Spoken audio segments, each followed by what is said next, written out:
केंद्रीय मंत्री ज्योतिरादित्य सिंधिया आज दिल्ली से राजमाता विजयराजे सिंधिया एयरपोर्ट ग्वालियर पहुंचे, जहां उनका भाजपा नेता एवं समर्थकों ने फूल माला पहनाकर जोरदार स्वागत किया। उन्होंने पत्रकारों से चर्चा में कहा कि हर घर तिरंगा अभियान भारत की प्रजातंत्र का सबसे बड़ा अभियान है। भारत का एक एक नागरिक गर्व और प्रफुल्लित के साथ अपने घर पर तिरंगा लहराए।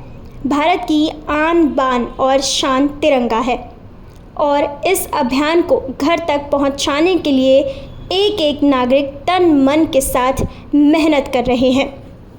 हर घर तिरंगा अभियान भारत के प्रजातंत्र का सबसे बड़ा अभियान है।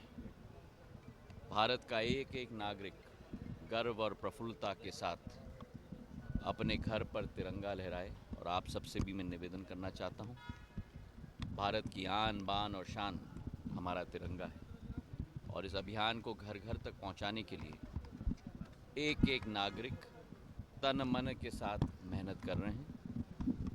मेरा पोस्ट ऑफिस विभाग भी हमारे 1,64,000 डाक घर पूरे देश में तिरंगे को पहुंचाने के लिए अपनी पूरी मेहनत कर रहे हैं।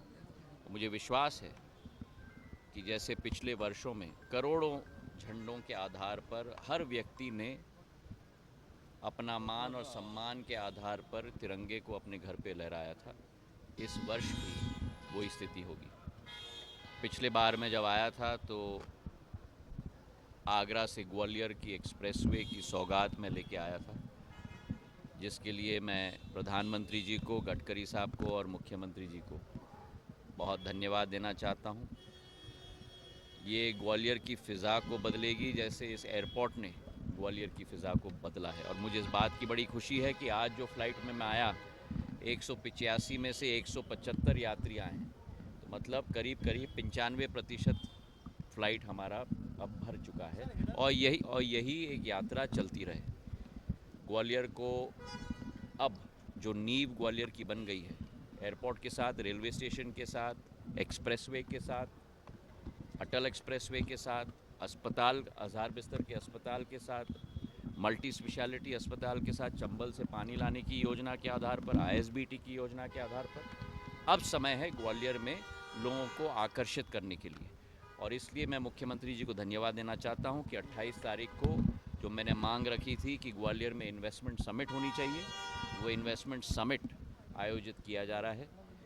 मैं भी कई लोगों से चर्चा कर रहा हूँ, मुख्यमंत्री जी भी बंगलुरु गए हैं, मुंबई गए हैं लोगों को आकर्षित करने के लिए और मुझे विश्वास है कि एक नया भव्य समिट हमारे उद्योगपतियों को आकर्षित करने के लिए ग्वालियर में आयोजित 28 तारीख को हम लोग साथ में मिलकर करेंगे। इसी के साथ सूचना प्रौद्योगिकी क्षेत्र में जो STPI मैंने यहाँ लगवाया था जब मैं केंद्र सूचना प्रौद्योगिकी मंत्री था 2007 और 9 में, वहाँ मैंने मांग रखी है कि एक सेंटर ऑफ एक्सीलेंस STPI की स्कीम के अंतर्गत जो है एक सेंटर ऑफ एक्सीलेंस इस STPI में लगाया जाए ग्वालियर के अंदर। और पूर्ण रूप से हमारे सूचना प्रौद्योगिकी मंत्री अश्विनी वैष्णव जी ने अपना समर्थन दिया है और इससे नए स्टार्टअप ग्वालियर में भी स्थापित होंगे।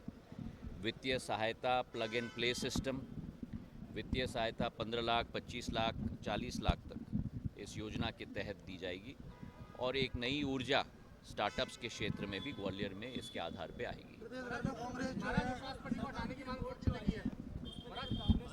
किसके ऊपर? हिडनबर्ग। कांग्रेस का एक ही काम है, देश में अराजकता फैलाना, देश को विवादित मामलों में उलझाना। प्रधानमंत्री जी एक मशाल लेकर, भारतीय जनता पार्टी का एक एक कार्यकर्ता एक मशाल लेकर देश को विकास और प्रगति के मार्ग पर चला रहा है। कांग्रेस केवल भटकाने की कोशिश, अंधेरे में रखने की कोशिश, जो उनकी पद्धति रही है इतने वर्षों से, उसी पद्धति पे कांग्रेस चल रही है। हाँ? मुझे बड़ा खेद है कि जिस तरीके से व्यवहार सदन के अध्यक्ष के साथ उस दिन राज्यसभा में किया गया। सदन के अध्यक्ष केवल सदन के अध्यक्ष नहीं हैं, पर देश के उपराष्ट्रपति हैं। उनके साथ जो बदसलूकी की गई, मैं मानता हूं कि विपक्ष के एक एक व्यक्ति को माफ़ी मांगनी चाहिए, क्योंकि ये अपमान सदन के अध्यक्ष हमारे देश के उपराष्ट्रपति के साथ नहीं है, ये हमारे संविधान के साथ है, ये हमारे तिरंगे के साथ है। और मैं मानता हूं कि जनता सब कुछ समझती है। जो शोरगुल हो रहा है सदन में, जो लोगों का अपमान हो रहा है सदन में, जिस तरीके से 2014 में, 19 में और 24 ने जनता ने सबक सिखाया था, आने वाले दिनों में भी जनता उन्हें सबक सिखाते ही जाएगी। चलिए, बहुत बहुत धन्यवाद।